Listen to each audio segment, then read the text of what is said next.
कहाँ से क्रॉस करूँ मैं, जब वहाँ से कोशिश करता हूँ जहाँ से चौड़ी है सड़क और अंधेरा भी है, यहाँ पे कोई हेल्प भी नहीं मिलेगी मुझे, तो गिर गई तो बाइक। इधर ये अलकनंदा रिवर है और उधर भागीरथी रिवर है, तो इन दोनों का मिलन होता है यहाँ। हेलो दोस्तों, मैं हूं गोप्स खुराना और आपका स्वागत है एक मुसाफिर पे। अब हम जाने वाले जोशीमठ के लिए। उससे आगे हम करेंगे ट्रैक वैली ऑफ फ्लावर का और हेमकुंड साहिब का। इस साल हेमकुंड साहिब लेट हो गया क्योंकि कोरोना वायरस के कारण वो बंद था, तो यानी कल यानी 4 सितंबर को वो ओपन हो रहा है।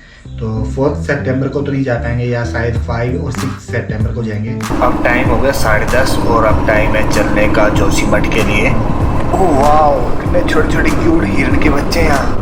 यानी कि यहाँ पे जंगली जीव भी हो सकते हैं, खतरनाक वाले। मैं चिल्का डैम वाले रोड पे हूँ हरिद्वार में, और ये अब भाग रहे हैं मेरे को देख के। वैसे नॉर्मल टाइम पे आता था तो इसमें पानी का बहाव नहीं होता था, बिल्कुल थोड़ा थोड़ा पानी होता था। अब ये क्रॉस करना है, पता नहीं कितना पानी है होगा अंदर, और मेरी बाइक ना स्लिप हो जाए। पंगा यार, ये तो कहाँ से क्रॉस करूँ मैं, जब वहाँ से कोशिश करता हूँ जहाँ से चौड़ी है सड़क और अंधेरा भी है, यहाँ पे कोई हेल्प भी नहीं मिलेगी मुझे, तो गिर गई तो बाइक। क्या करूँ मैं दूसरी साइड से आके देखता हूँ, नहीं लेता रिस्क। अब मैं ऋषिकेश आ गया हूँ 30 किलोमीटर लंबा रास्ता लेके, क्योंकि 15 किलोमीटर मेरे को चिल्का डैम वाले रूट से वापस आना पड़ा, तो 15-15-20 हो गए। बट जब ये खूबसूरत व्यू देखते हैं ना, तो वर्थ इट हो जाता है जितना भी हमने ट्रैवल किया है। क्या अमेजिंग व्यू है। और ये यहाँ पे कुछ साइकिलिस्ट भी हैं, तो मॉर्निंग राइड के लिए सबसे बढ़िया टाइम अभी है आई थिंक।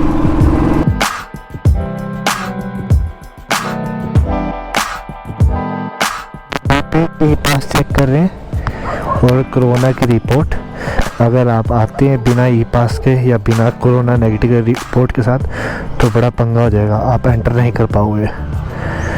हर गाड़ी वाले का चेकिंग हो रही है। ऋषिकेश से श्रीनगर वाला रूट बंद है, तो मुझे अब टेरी गजा होते हुए जाना पड़ेगा और फिर से मुझे लंबा रास्ता पकड़ना पड़ेगा, जो मैं बिल्कुल नहीं चाहता था। तो मुझे फिर से लंबा रास्ता पकड़ना पड़ेगा।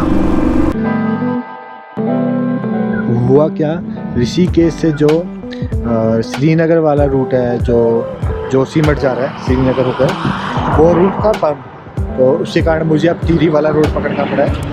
और उसके बाद टिहरी से जस्ट 5-10 किलोमीटर पहले कट है देवप्रयाग के लिए, तो वहाँ से जाएंगे। मैं एक बात और कहना चाहूँगा, अगर आप हरिद्वार से चिल्का डैम वाला रूट लेते हैं रेनी सीजन में, ये गलती बिल्कुल मत करना, मैंने करी थी। तो बीच में वाटर स्ट्रीम है, वो कभी भी तेज़ हो जाती है, कभी भी मंदी हो जाती है। और मैंने एक वाटर स्ट्रीम तो क्रॉस कर ली थी क्योंकि उस टाइम पे मंदी थी, फिर आगे गया तो दूसरी वाटर स्ट्रीम बहुत बड़ी थी, तो वहाँ पे मैं फंस गया और उसके बाद मेरी बाइक फंस गई। उसके बाद फिर जब मैं वापस आने लगा तो जो पहले जो हल्की सी थी वाटर स्ट्रीम, वो बहुत हैवी तेज़ हो गई थी। और ये सुबह के 4:30 बजे की बात है, तो उस टाइम पे तो कैमरा रिकॉर्ड कर नहीं सकता था और मुझे वो क्रॉस करना पड़ा। उसी कारण मेरे सारे जूते सब कुछ गीला हो गया।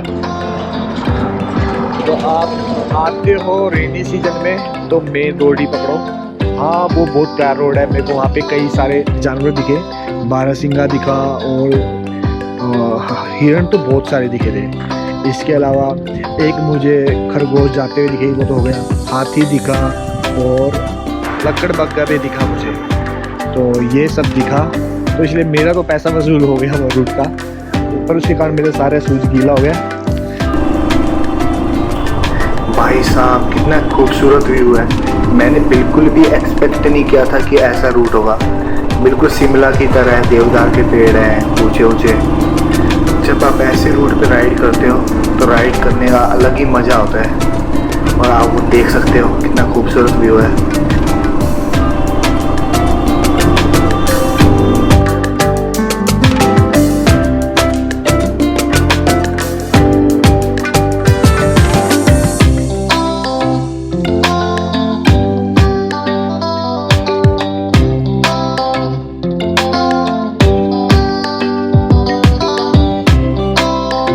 और क्या शानदार व्यू है चारों तरफ मेरे,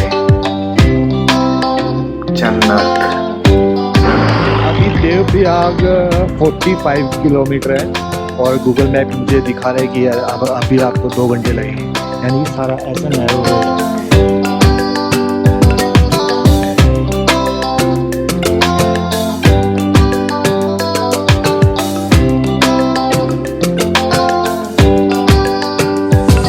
हेलो दोस्तों, एक लंबे रूट के बाद क्योंकि मेन रोड बंद था ऋषिकेश वाला, और फिर मैं घूम के आया हूँ टिहरी गजा होते हुए, जो कि करीब मेरे को 2-2.5 घंटे एक्स्ट्रा लग गए। बस अब मैं पहुँच चुका हूँ देवप्रयाग। देवप्रयाग में अलकनंदा और भागीरथी रिवर मिलती हैं। इधर ये अलकनंदा रिवर है और इधर भागीरथी रिवर है, तो इन दोनों का मिलन होता है यहाँ पे। और ये अब इसके आगे ये गंगा नदी है, और गंगा नदी का उद्गम स्थल भागीरथी रिवर का उद्गम स्थल माना जाता है, जो कि गंगोत्री में यहाँ से 250 किलोमीटर दूर। अलकनंदा रिवर पे टोटल 5 प्रयाग पड़ते हैं। 5 प्रयाग में संगम, जहाँ पे 2 नदियाँ मिलती हैं, और फर्स्ट प्रयाग आता है विष्णु प्रयाग और अंतिम प्रयाग है देवप्रयाग, जो कि यहाँ पे हम पहले पहुँचे क्योंकि ये अंत में आ रहा है बद्रीनाथ की तरफ से आओ तो। और इसे देवप्रयाग में 2 देवों का संगम, जहाँ पे अलकनंदा और भागीरथी रिवर मिलती है, इसके बाद गंगा स्टार्ट होती है। अब मैं 4 धाम यात्रा वाले मेन हाईवे पे आ चुका हूँ, और क्या खूबसूरत रोड बना है जितना भी बना है। और ये 4 धाम ऑल वेदर रूट बन रहे हैं, जो कि आप किसी भी मौसम में आप ट्रैवल कर सकते हो यहाँ पे।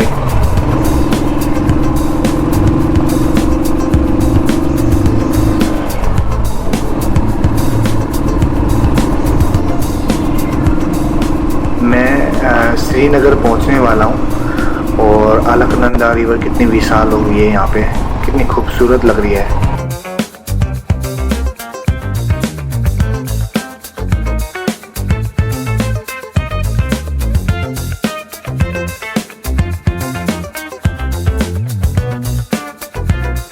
यहाँ पे मुझे बताया गया कि ना श्रीनगर पूरी तरह से लॉक है 3 दिन के लिए, क्योंकि कल परसों बहुत सारे पेशेंट निकले कोरोना के, तो कोई बाहर से आए थे, उनके कारण पूरी मार्केट बंद है, यहाँ पे कुछ भी नहीं मिलेगा। तो अब मुझे लगी थी भूख, तो अब सोच रहा हूँ कि यहाँ से 60-70 किलोमीटर दूर है रुद्रप्रयाग में शायद कुछ मिल जाएगा। अभी यही है। और अभी 4 धाम यात्रा तो स्टार्ट कर दी है सरकार की तरफ से, पर कोई भी टूरिस्ट आ ही नहीं रहा है, तो पूरा रोड खाली है। आप देखो इतनी देर से कोई ट्रैफिक ही नहीं आ रहा।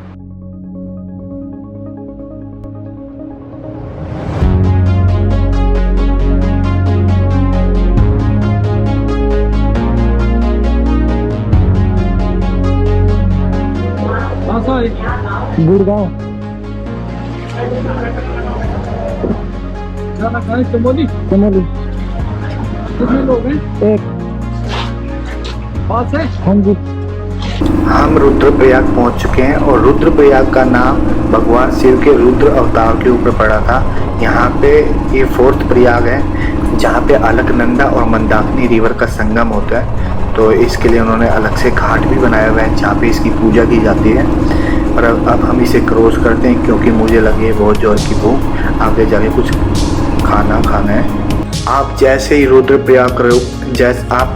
रुद्रप्रयाग क्रॉस करते हैं, भाई साहब रोड की हालत खस्ता हाल हो चुकी है। सब जगह 4 धाम में ऑल वेदर रूट बनाने के चक्कर में सारा रोड तोड़ा हुआ है, और जगह जगह जाम लगा हुआ है उसको बनाने को लेकर। और अब भी हम यहीं पे फंसे हुए हैं, क्योंकि आगे रोड कंस्ट्रक्शन हो रहा है, उसके कारण इन्होंने रोका हुआ सभी व्हीकल को।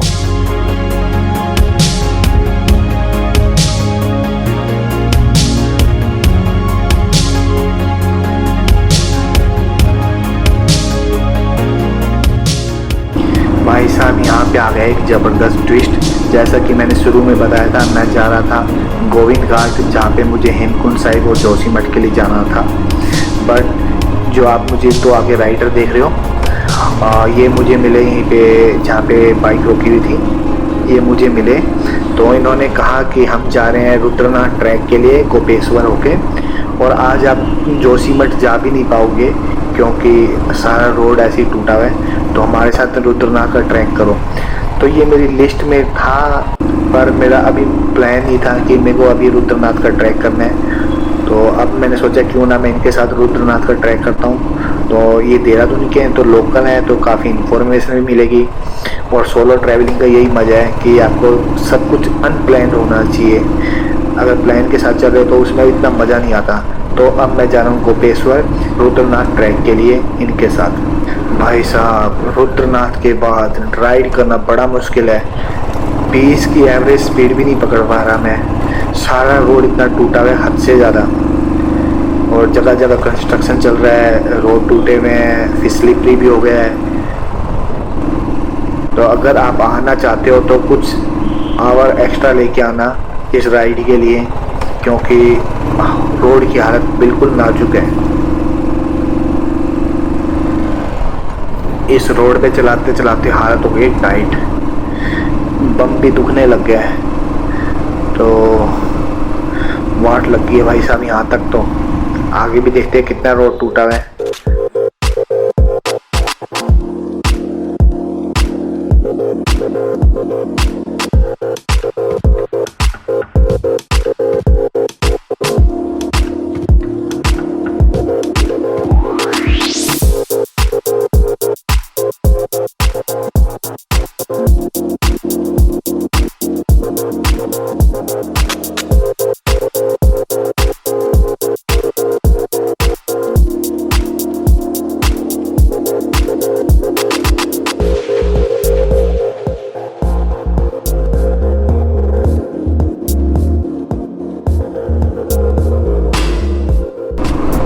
अभी हम गोपेश्वर पहुंचने वाले हैं और हमें ट्रैक के लिए जाना है मंडल, जो गोपेश्वर से 12 किलोमीटर आगे है। और ये सारा रुद्रप्रयाग डिस्ट्रिक्ट में पड़ता है। जितने भी पंच केदार हैं वो सारे रुद्रप्रयाग डिस्ट्रिक्ट में हैं। जैसे कि आपका रुद्रनाथ हो गया, तुंगनाथ हो गया, केदारनाथ हो गया, मदमेश्वर हो गया, पद्मेश्वर हो गया।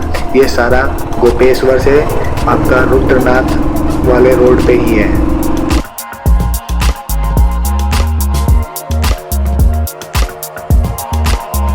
फाइनली एक अच्छा रोड मिल चुका है, तो यहाँ पे राइड करने में मज़ा आ रहा है। पर शाम हो चुकी है जैसे कि आप देख रहे हो, और आई थिंक काफ़ी गेन भी आ रही होंगे वीडियो में। आज उम्मीद से बहुत लेट हो गया हूँ मैं, क्योंकि मेरे को टिहरी वाला रोड लंबा लेना पड़ा मैं, और चिला डैम वाले रोड पे भी एक्स्ट्रा टाइम लगा। उसके बाद रुद्रप्रयाग से आगे रोड है वो तो सारा ही टूटा हुआ है जैसा कि आपने देखा है।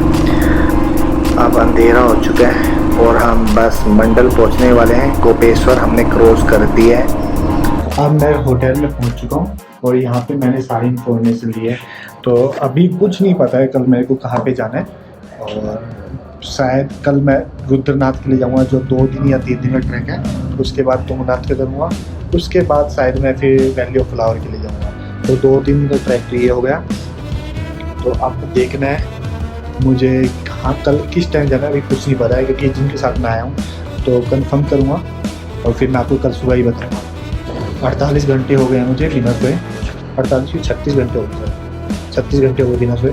और अभी मैंने आज राइड करी है करीब 610-20 किलोमीटर की। इतने किलोमीटर का था नहीं, बट मैं अप डाउन किया, कुछ लंबा रूट लिया, कहीं तो मैंने गलत रूट ले लिया। हाँ, मैं एक बात तो बताना भूल गया, यकीन करो ये इतना बड़ा रूम पूरी किया कितने भी लगेंगे, 300 रुपये।